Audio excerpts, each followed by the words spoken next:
السلام علیکم ورحمۃ اللہ وبرکاتہ۔ دوستوں، امید کرتا ہوں آپ سب خیر خیریت سے ہوں گے۔ دوستوں، آپ کو میرے چینل رمضان ٹی وی پر خوش آمدید۔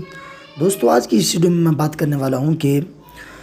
ہم بستری کے انکار کرنے سے کیا طلاق واقع ہو جاتی ہے یا نہیں، اس پر میں بات کریں گے۔ اس سے پہلے آپ سب سے ریکویسٹ ہے کہ جو میرے چینل کے اوپر نیوز آتی ہے میرے چینل کو سبسکرائب کر لیں اور ساتھ میں بیل کے آئکن کو بھی دبا دیں تاکہ میری جو بھی نیو نوٹیفیکیشن ہے سب سے پہلے آپ تک بآسانی پہنچ جائے۔ تو بڑھتے ہیں ویڈیو کی طرف۔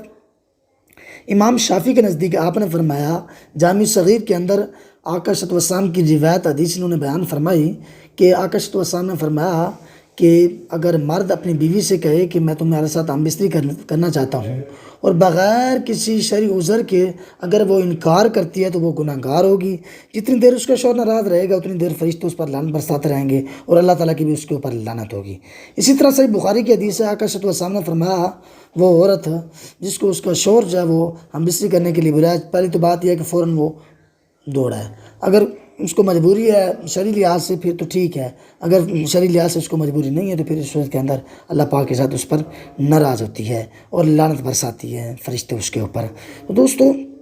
اسی طرح جامع صغیر کے اندر، صحیح جامع صغیر کے اندر یہ بھی موجود ہے کہ عورت اگر اپنے شوہر سے طلاق لینا چاہے، عذر کوئی بھی نہ ہو، اسی طرح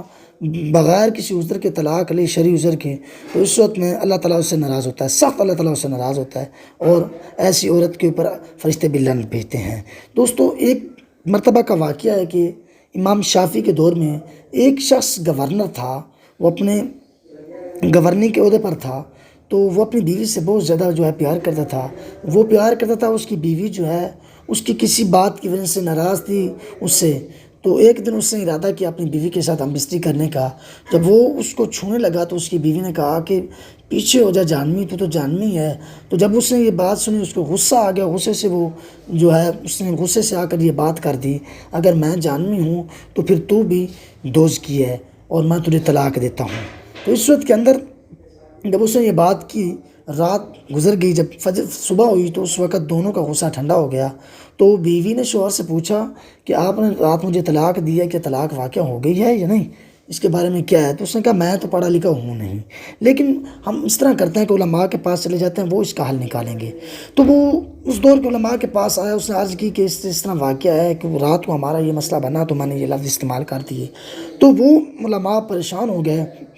نہ جواب دے سکے، انہوں نے کہا کہ ہمارے پاس اس کا کوئی جواب نہیں ہے۔ تو چند دن گزرنے کے بعد وہ شخص پریشان تھا، اب میں کیا کروں کہ طلاق واقع ہوئی یا نہیں ہوئی، اللہ پاک مجھ سے ناراض ہے یا کیا مسئلہ ہے، یا میں یہ حرام کام کر رہا ہوں جب اس کے ساتھ رہ رہا ہوں بغیر نکاح کے، یا کیا سسٹم ہے۔ تو اس وقت کے اندر امام شافعی کو اس بارے میں پتہ چلا تو آپ تشریف لے کر آیا، تو آپ سے اس نے عرض کی کہ حضور اس طرح مسئلہ بنا ہے۔ تو آپ نے فرمایا بات یہ ہے،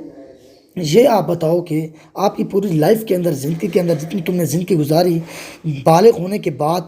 کوئی ایسا موقع آپ کے پاس آیا ہے کہ آپ کو گناہ کرنے کا موقع ملا ہو، گناہ کبیرہ کرنے کا موقع ملا ہو، لیکن آپ نے اس کو ترک کر دیا ہو؟ تو پہلے تو وہ سوچ و بچار میں پڑ گیا، وہ سوچنے لگا کہ مجھے شاید میرے زندگی میں ایسا موقع آیا، پھر اس کو یاد آیا تو اس نے عرض کی، جی ہاں امام صاحب، بالکل ایک موقع ایسا تھا کہ میں اپنے جو ہے کام سے جب فارغ ہوا تو گھر آیا، میری بیوی موجود نہیں تھی، لیکن جو ہم نے کام کے لیے عورت کو رکھا ہوا تھا وہ موجود تھی، وہ صفائی وغیرہ کر رہی تھی۔ میری اس کی چہرے کے اوپر جب نظر پڑی تو مجھے شہوت محسوس ہوئی، میرا ارادہ بنا تو میں اس کے ساتھ زنا کر لوں، اور میں نے جب اندر سے کنڈی لگائی تو وہ عورت سمجھ گئی کہ وہ کہنے لگی، اے بادشاہ، میں تیرے گھر کام کرتی ہوں، تو میرا سردار ہے، لیکن تیرے اوپر بھی ایک بادشاہ بیٹھا ہوا ہے، اس سے ڈر، خوف کھا، اللہ کا خوف کر، یہ کام نہ کر، یہ کام حرام ہے اور یہ کام جو ہے تجھے ختم کر دے گا۔ تو اس وقت مجھے خوف آ گیا رب کا، میں نے اللہ تعالیٰ سے توبہ کی اور میں نے اس کو جانے دیا۔ ایک مرتبہ میرے ساتھ اس طرح ہوا، تو آپ نے فرمایا تو یہ سچ کہہ رہا ہے، تو پھر طلاق واقعہ نہیں ہوئی۔ جب آپ نے یہ فتویٰ دیا تو جو علماء تھے باقی، انہوں نے کہا کہ بات اس طرح ہے کہ آپ کس طرح کہہ سکتے ہیں، وہ یہ رب کا راز ہے، رب بہتر جانتا ہے کس کو جنت میں بھیجے گا، کس کو دوزخ میں بھیجے گا، کون جنت کا مستحق ہے، کون جہنم کا مستحق ہے، آپ کس طرح کہہ سکتے ہیں؟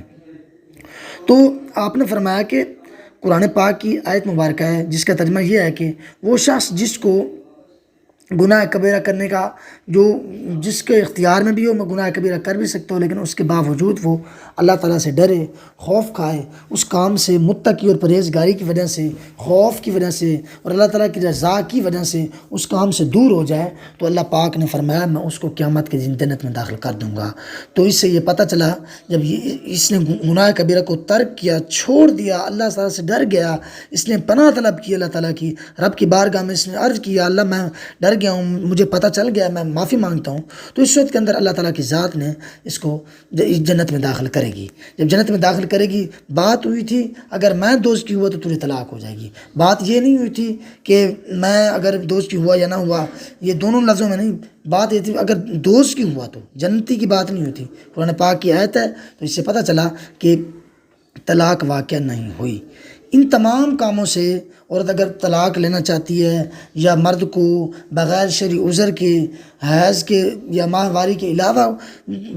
بغیر شرعی عذر کے اگر عورت مرد کو جو ہے ہم بستری نہیں کرنے دیتی، اپنے قریب نہیں آنے دیتی، تو پھر اس وقت کے اندر اللہ تعالیٰ کی ذات بھی ناراض ہوتی ہے، فرشتے بھی اس کے اوپر لعنت بھیجتے ہیں، اور جتنی دیر تک وہ شوہر ناراض رہتا ہے اتنی دیر تک اس کے اوپر لعنت برستی رہتی ہے، رب کی بھی اور فرشتوں کی بھی۔ دوستوں امید کرتا ہوں آپ کو میری چھوٹی سی ویڈیو پسند آئی ہوگی، پسند آئی تو لائک کرنا بالکل نہ بھولے گا، اور شیئر کرنا تو بالکل نہ بھولے گا، سبسکرائب بھی کر دیجیے گا، دعاؤں میں یاد رکھیے گا، اپنا بھی خیال رکھیے گا۔ ملتے ہیں آنے والی ویڈیو میں، تب تک کے لیے اللہ حافظ۔